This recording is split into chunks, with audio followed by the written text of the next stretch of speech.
ان الحمد للہ والصلاۃ والسلام علی رسول اللہ. اعوذ باللہ من الشیطان الرجیم. بسم اللہ الرحمن الرحیم. قال اللہ تعالیٰ فی سورہ لقمان: الم تروا ان اللہ سخر لکم ما فی السماوات وما فی الارض واسبغ علیکم نعمہ ظاہرۃ وباطنہ ومن الناس من یجادل فی اللہ بغیر علم ولا ھدی ولا کتاب منیر. کیا تم لوگ نہیں دیکھتے کہ اللہ نے زمین اور آسمانوں کی ساری چیزیں تمہارے لیے مسخر کر رکھی ہیں اور اپنی کھلی اور چھپی نعمتیں تم پر تمام کر دی ہیں؟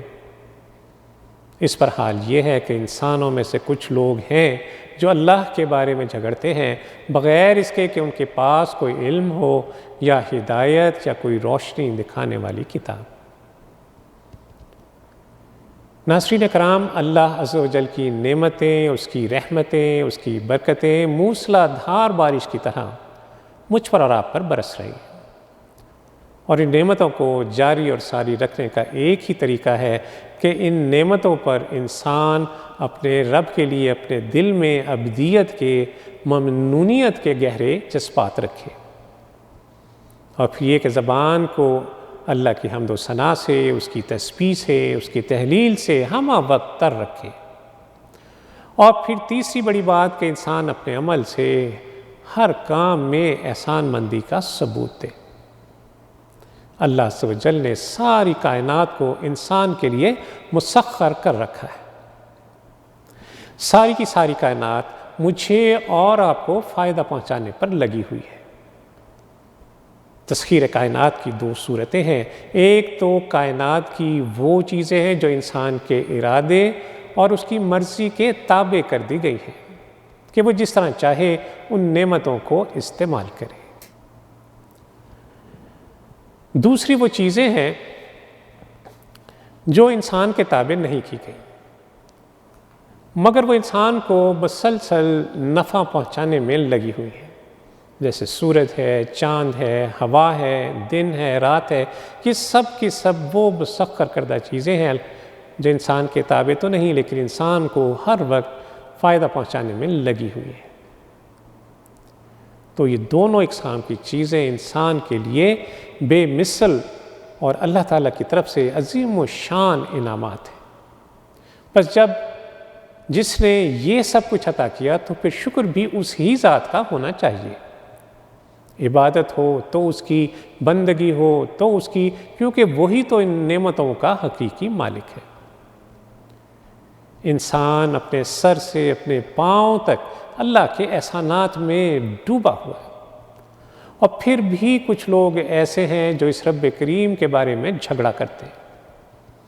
کوئی تو اس کے وجود ہی میں اختلاف رکھتا ہے، کوئی اس کے ساتھ دوسروں کو بندگی میں شریک کرتا ہے، کوئی اس کی صفات میں دوسروں کو دخیل کرتا ہے، کوئی اس کی نعمتوں کو دوسروں سے منسوب کرتا ہے، کوئی اس کے حقوق میں دوسروں کو شریک ٹھہراتا ہے، کوئی اس تک رسائی کے بلا وجہ واسطے تلاش کرنا شروع کر دیتا ہے اور پھر ان واسطوں کی خدمت گزاری میں ساری عمر گزار دیتا ہے.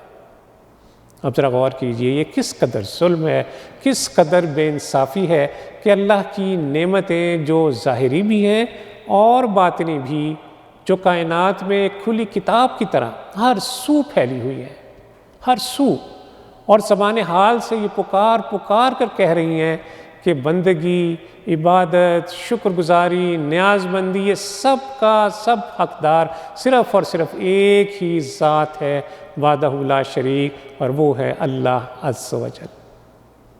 وہی ہے جس نے سب کچھ عطا فرمایا، مگر افسوس کہ لوگ اس نعمتیں دینے والے کے بارے میں ہی جھگڑے کھڑے کر رہے ہیں.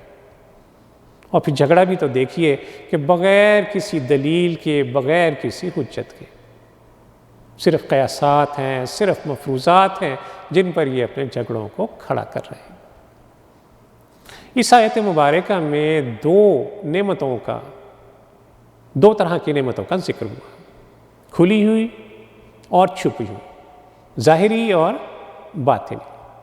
ظاہری اور باطنی نعمتوں سے کیا مراد ہے، اس کے حوالے سے چند مفسرین کے اقوال میں آپ کے سامنے رکھوں گا. فرماتے ہیں کہ ظاہری نعمت سے مراد اسلام اور قرآن ہے، اور باطنی نعمت یہ ہے کہ اللہ اپنے بندوں کے گناہوں پر پردہ ڈالے رکھے، بندوں کو سزا دینے میں جلدی نہ کرے۔ فرماتے ہیں کہ ظاہری نعمت سے مراد اعضاء کی درستی ہے، صورت کا حسن ہے، اور باطنی نعمت سے مراد دل کا یقین ہے، دل کا اعتقاد ہے۔ اسی طرح فرماتے ہیں ظاہری نعمت سے مراد رزق ہے، اور باطنی نعمت سے مراد حسن خلق ہے۔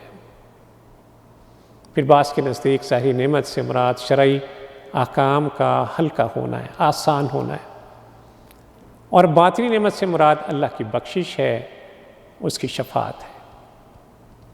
بعض کے نزدیک ظاہری نعمت سے مراد اسلام کا غلبہ ہے، دشمنوں پر فتح یابی کا عطا کرنا ہے، اور باطنی نعمتوں سے مراد فرشتوں کا مدد کے لیے آنا ہے۔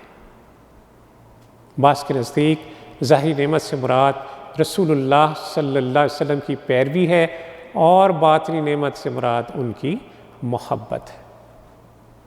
تو بھائیوں، یہ چند نعمتوں کا ذکر ہے، ورنہ اللہ کی نعمتیں تو اس قدر کثرت سے ہیں، اس قدر بے حساب ہیں کہ ان کا گننا ممکن نہیں۔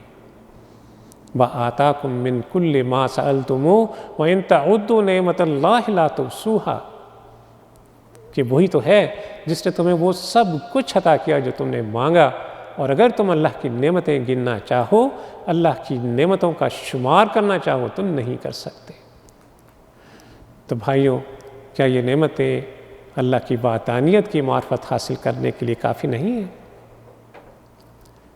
ایک اور اہم بات جو میں آپ سے عرض کروں وہ یہ ہے کہ بعض لوگوں نے دینی عقائد پر بات کو بہت آسان سمجھ رکھا ہے، بے دھڑک، بلا سوچے سمجھے، بلا تحقیق میڈیا پر بیٹھ کر اپنے اپنے خیالات کا پرچار شروع کر دیتے ہیں۔ جان لیجئے کہ یہ معاملہ بہت حساس ہے، بہت نازک ہے۔ جان لیجئے کہ عقیدہ وہی ہے جو اللہ عز و جل نے بیان فرما دیا، اور اس کے رسول صلی اللہ علیہ وسلم نے نہ صرف یہ کہ ہم تک پہنچا دیا بلکہ کر کے بھی دکھا دیا۔ اس میں اپنی کسی ذاتی رائے کا ہرگز دخل نہیں ہونا چاہیے۔ اللہ عز و جل سے دعا ہے کہ وہ ہمیں دین کا صحیح فہم، صحیح ادراک عطا فرمائے، ہمیں اپنی نعمتوں کی قدر کرنے والا بنا دے۔ اللہ تعالی ہمیں نعمتوں کا احساس کرنے والا دل اور شکر کرنے والی زبان عطا فرمائے، ہمیں اپنے عمل سے احسان مندی کا اظہار کرنے والا مسلمان بنا دے۔ اللہ تعالیٰ اپنی نعمتوں کا اتمام فرمائے۔ اللہ عز و جل ہم سب کو حالت اسلام پہ زندہ رکھے، حالت ایمان پر اس دنیا سے لے جائے۔ وصلی اللہ تعالیٰ علی خیر خلقہ محمد وعلی آلہ وصحبہ وسلم۔ اللہم صلی علی سیدنا محمد وعلی